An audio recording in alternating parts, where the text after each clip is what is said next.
Hello and welcome to Unreligiously. My name is Lauren, and today we're going to be diving into something that I think a lot of people are noticing online, maybe without actually realizing what it really is. We've talked about it before on this channel a few times. Christian nationalism. That blend of conservative Christian and American identity that pushes a really narrow vision of what it means to be a real American. Basically, Christian nationalism is a political ideology. It is a political ideology that America is a Christian nation. And so because of that, if you are a good Christian, you therefore must be a good American. And if you want to be a good American, you must therefore be a good Christian. They kind of are one and the same. They're very in bed together. This video is going to be a little bit different. Today, I want to zoom in on something that feels a little bit more subtle, but honestly, kind of scarier. It's the way this ideology is being rebranded and repackaged for young people, Gen Z, especially online. And when you think of Gen Z or youth culture, you might picture progressive moments, activism, questioning authority, and yeah, a lot of that is still true for a lot of the younger generations, right? But there's also this surprising and growing rapidly appeal of Christian nationalism ideas on TikTok, Instagram, and YouTube. It's aesthetic, it's soft, it's shareable, but it's also deeply authoritarian under the surface. So let's just talk about why this is even happening in the first place, how it's being marketed, and what it means when these really rigid ideas start to look trendy to young people online. If you've ever been scrolling and come across content that looks like it belongs in a Hallmark movie, soft lighting, vintage dresses, fresh sourdough on the counter, you might have landed in what some people would call the trad wife or even cute-servative side of the internet. I know that word makes me cringe too. At first glance, it looks harmless and kind of charming even. So one of the most common questions I get asked is my advice to high school girls who want to be traditional wives in the future. So first of all, you may or may not be super supported in this idea, and that is okay. Coming from me, I was not super supported in my decision to drop out of college and become a traditional wife, but I will tell you this, your family members and your friends usually come around, and if they don't, that's okay. You are supposed to be happy in life, and being happy is going to look different for everybody. To go to college or not is a personal decision, so think wisely about what you really want to do. Don't feel pressure to go to college. Don't feel pressured not to go to college. It's okay to take a gap year, take a step back. You just graduated high school. You've probably been in public school your entire life since you were 5. And it's okay to just take a breather and figure out what you want to do. Personally, I was homeschooled in high school, and after I was done with high school, I took a gap year and I got a part-time job at a supplement store, and that is where I learned a lot about nutrition and supplements, and I had a lot of fun with it. And then I went to college. I went to community college a year later. I don't know what this whole rush is to get out of home, and you see 18-year-old girls getting apartments together and working full-time just to pay for those apartments. And it's silly. If you don't need to leave the home, then don't leave your home. Practice recipes in your family's kitchen and feed your family delicious food and new recipes you've tried. Clean the house, help your mom out if you can, and learn different cleaning techniques. You kind of still get to be like a kid and to feel like a kid. You're dependent on your family and you're still safe at home, but you're able to take that next step into the big world, which is getting a job and just having that experience and being able to spend money. You learn to spend money a little bit more wisely. I want to add, you don't need to go to college. You shouldn't feel pressured to. If you want to be a traditional wife in the future, you don't need to go to college. We're trad wives. We believe in gender roles in our marriage. We're trad wives. We believe a clean home is a happy home. We're trad wives. Always obey our husbands. We're trad wives. We choose to stay home and support our husbands. Trad wives. We always have dinner ready when our husbands get off work. Trad wives. We always satisfy our husband's needs. Trad wives. We wouldn't be caught dead in a bar or club without our husband. Trad wives. We always respect and appreciate our husbands. In a world that has so much uncertainty, especially economically, I can see why young women would like the idea of being promised the stability and a family, and why young men would like the idea of a traditional life. But these influencers, usually young women, share the dreamy lifestyle. Quiet mornings with their kids, classical music playing in the background, home-cooked meals, they're baking their own bread, Bible journaling, modest fashion. It's calm, it's put together, and it's framed as a return to simpler, better times, the right way to do things, and the right way to raise your kids and be a wife. People on this app act like this is the worst thing in the world.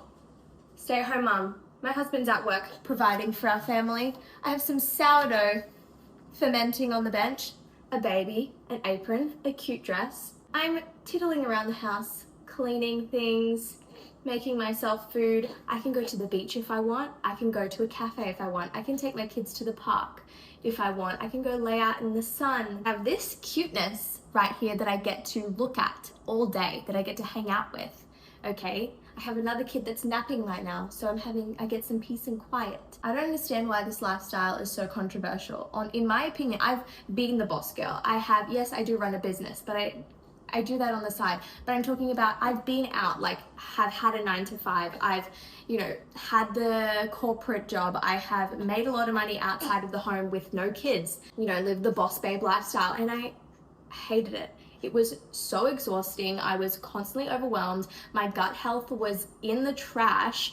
My cortisol levels and my stress hormones were like through the roof.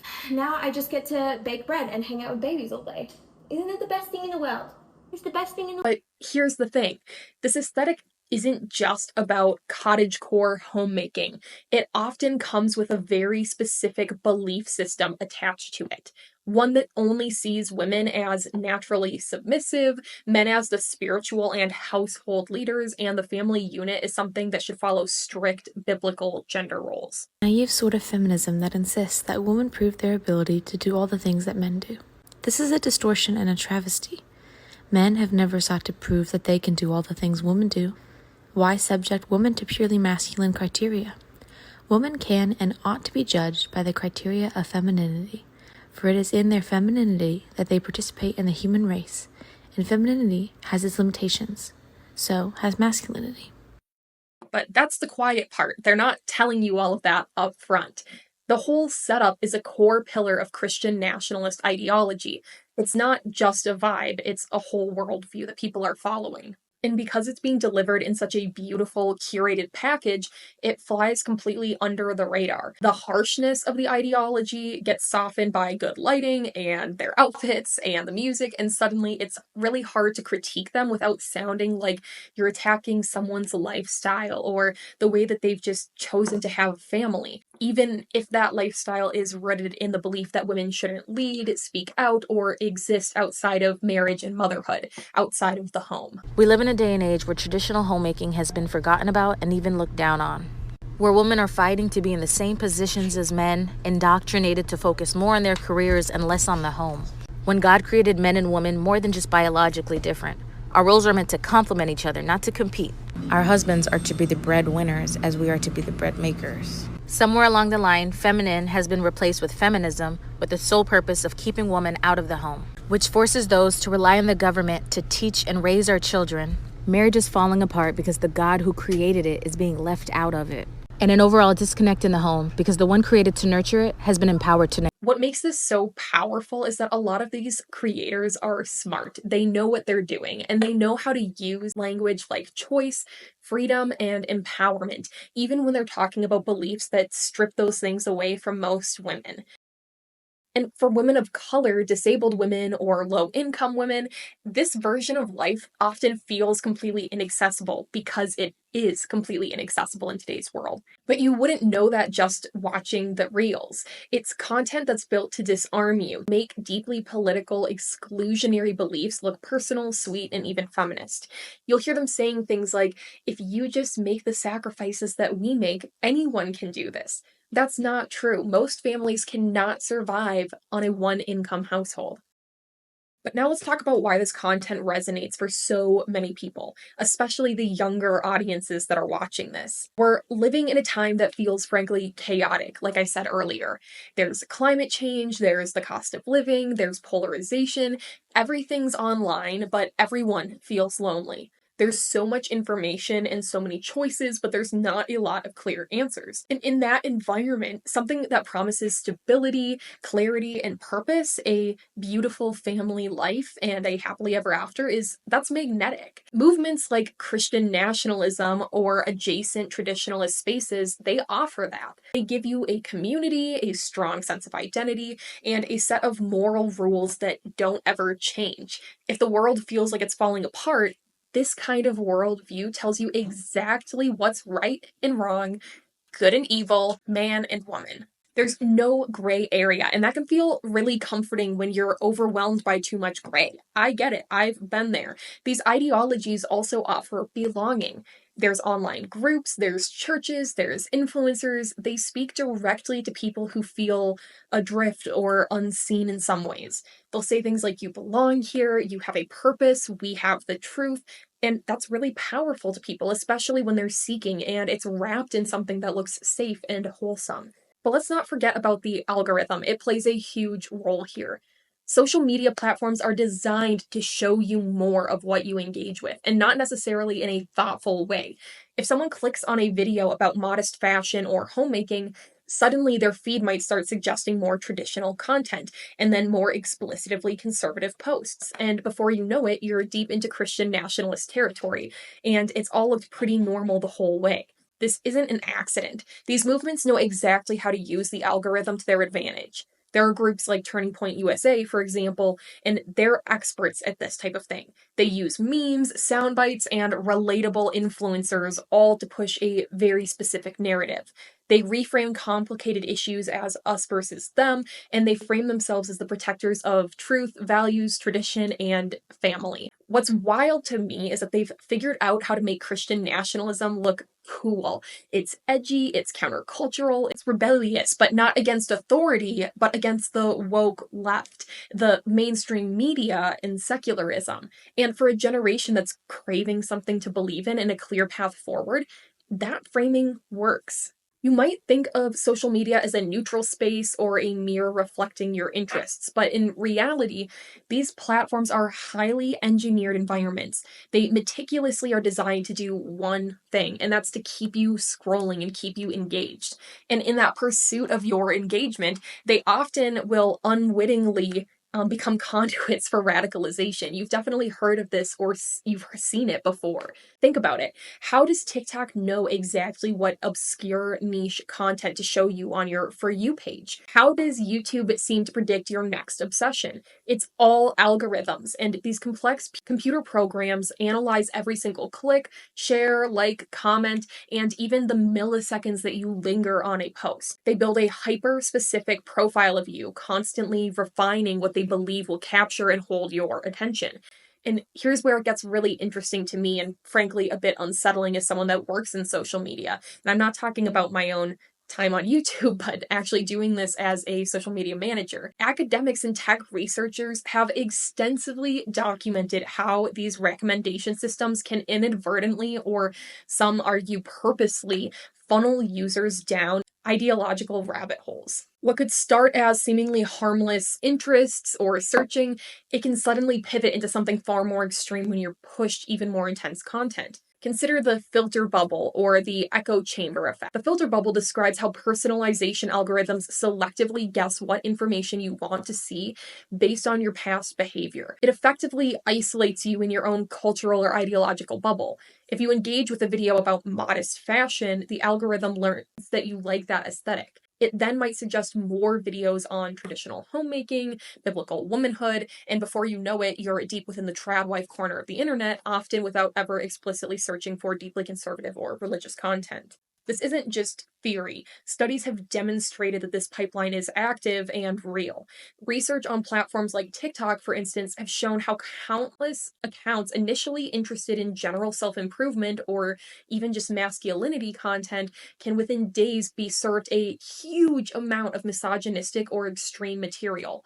The algorithm, in its relentless pursuit of engagement, prioritizes content that generates a strong emotional response, things that are extreme, so that whether that's comfort, outrage, or a sense of belonging, they're going to put it in front of you. As some researchers put it, the more incendiary the material, the more it gets users triggered, the more it is boosted by the algorithm. There's also growing evidence of the algorithmic amplification bias. There was a study that found that in many countries, the algorithms of platforms like Twitter, which is now X, tend to amplify content from the mainstream political right more than the political left. While the reasons are debated and it's kind of complicated, it suggests that conservative content, including that which aligns with Christian nationalist narratives, just get a larger organic boost from the platforms themselves. This isn't necessarily a conspiracy. It could be a consequence of the type of content, often emotionally charged, very us versus them. The algorithms are designed to prioritize for engagement. So while these movements are smart in their messaging and their aesthetics, they're also masters of the platform's mechanics. They know how to optimize for virality using trending sounds, relatable formats, and provocative hooks to ensure that their content gets picked up and amplified by the very systems designed to connect people. They craft content that is inherently algorithm friendly, digestible, shareable, and emotionally resonant. This means that for a young person simply exploring interests online, the path to encountering subtle or even overt Christian nationalist ideology can be surprisingly short and entirely driven by their digital footprint. It's a powerful, often invisible mechanism that silently guides users deeper into increasingly narrow and potentially radicalizing worldviews, making deeply political beliefs feel like personal discoveries. There is real-world harm behind this aesthetic, and this is where I think that it gets dangerous. All of this soft, nostalgic, aesthetically pleasing content hides something pretty serious. An ideology that, when fully embraced, actually hurts real people. To any God-fearing Trump supporter that is okay with what ICE is doing right now, I just wanted to read you a little verse from Leviticus 19:33. It says, "When a foreigner resides among you in your land, do not mistreat them. The foreigner residing among you must be treated as your native born. Love them as yourself, for you were foreigners in Egypt. I am the Lord your God." Read your damn book. It limits freedoms, it erases histories, it silences dissent. It already has been used to justify anti-LGBTQ plus laws, religious takeovers of public education, and even political violence. Remember January 6th? That wasn't just politics, it was drenched in Christian nationalism messaging. Yesterday, I posted this on Threads. All right, Christians, Trump or Jesus? You can't serve both. And I stand by that. And if you are a Christian, this answer is easy. You just say Jesus. I got over 2,000 replies of people who couldn't follow this basic prompt. Like this guy. Trump is doing great things. Is it greater than Jesus did? Absolutely not. Nowhere near what Jesus did. But Trump is furthering what Jesus did by serving justice and protecting the interests of Americans. Yes, because John 3:16 said, "For God so loved the world that he sent his only son to protect the interests of Americans." And the amount of people that wrote long things that were like, "Whoa, what about Kamala Harris? Was that the alternative?" Like, filled with misinformation. No, she's literally not killing babies. And also, she is not president. And I did not mention her. And you know, it is possible for you to have voted for Donald Trump in 2024, see that he's kidnapping people off the streets and shipping them off to prisons, sometimes by administrative error, mind you. And you could say, you know what? I don't want to support this man anymore. You could do that. But I said, okay, so you choose Trump. Got it. She said, yes. I hate it here. This ideology might feel comforting online, but its history is completely filled with exclusion, of denying rights to anyone who doesn't fit a narrow mold. When you tie national identity to religious identity, the people who fall outside of that religious group often are the ones who suffer the consequences at the end of the day. This is a photo of the White House's faith leader Easter celebration this year. What I want you to notice about this photo is, one, how small this gathering was for the White House faith leader Easter celebration, and two, how every person in this photo is from the same religious tradition, far-right evangelical Pentecostal. These are all friends of Paula White, the White House faith director. Now, it is common for the President of the United States to host gatherings every year of faith leaders from various religious traditions to come together and observe religious festivals and celebrations at the White House. That is not uncommon. But in the past, it typically has involved people from a variety of different backgrounds, a variety of different denominations within each faith tradition. Not with the Trump administration. Here you have the narrowest, most extreme, most fringe conservative group of Christians, these televangelist Pentecostal types that are getting access to the President of the United States, having small, intimate dinner celebrations with the President of the United States, excluding the millions upon millions of other Christians that make up the United States that do not align with this brand of far-right fringe Christianity. Why would this group be invited to the White House and nobody else? Well, one, because this is Paula White's group, and Paula White is the White House faith director, and because it is this group in particular that is fueling the MAGA movement. It is this group in particular that is promoting the Christian nationalist ideology in the most extreme way. It is this group in particular that is using President Trump's power to give themselves power and privilege and influence in our country, and eventually to enact a nationalist vision where everyone in the country will have to observe what they want us to observe and to obey the laws that they want us to obey and to align with their beliefs and their cultural ideas. This is a not slow move, but very fast move towards far-right Christian nationalism becoming the reality of the United States. And this Easter gathering at the White House is just the tip of the iceberg. A very public symbol of the president giving his blessing and authority to a very fringe, right-wing, radical group of Christians that even most conservative Christians think are off their rockers. This is a huge red flag. Just one of dozens upon dozens of red flags that continue to pop up in the Trump administration every day.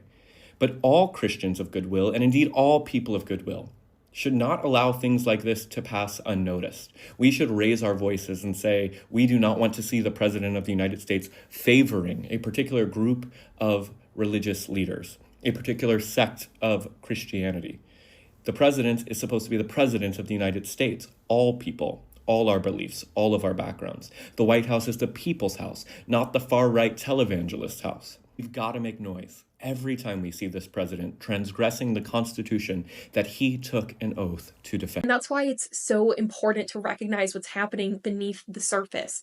This isn't just harmless content. It's branding for a movement that has a clear goal: to reshape society around one religion, one family model, and one type of person. And if you're not that type of person, that family, or that religion, you are left out, or worse, you're pushed out. Oh, what radicalized you? I'll fucking tell you what radicalized me. When I was in 8th grade, my dad came home from a miserable, terrible, grueling day at work and said, hey, put your shoes on, we have to go to the school board meeting. Now, I'd never been to a school board meeting, didn't even really know what they were for, but what I did know is that my school had just implemented a policy that anyone could get a free lunch at school regardless of financial status. Rich kid gets a free lunch, poor kid gets a free lunch, paid for by the taxpayer. Now, 8th grade me thought that was a real fucking good deal. I still think that, and I thought then that anybody with a rational fucking brain cell would think the same. But we got to that school board meeting, and I watched as the same people that I saw at Sunday church every Sunday stood up in front of the board and talked about how this was a terrible thing and that they were all shelling out for all these people that didn't need a free lunch. And then I watched as my dad, the strongest, hardest working man I've ever known in my entire life, I mean, he could bend a horseshoe in half with his bare fucking hands. My dad stood up and said, hey, I know exactly what it feels like to be the kid that needs the free lunch. I grew up on free lunch. And I also know exactly what it feels like to feel the stigma behind that in your classmates. He said, if you have a problem with paying for these free lunches, you can bill me.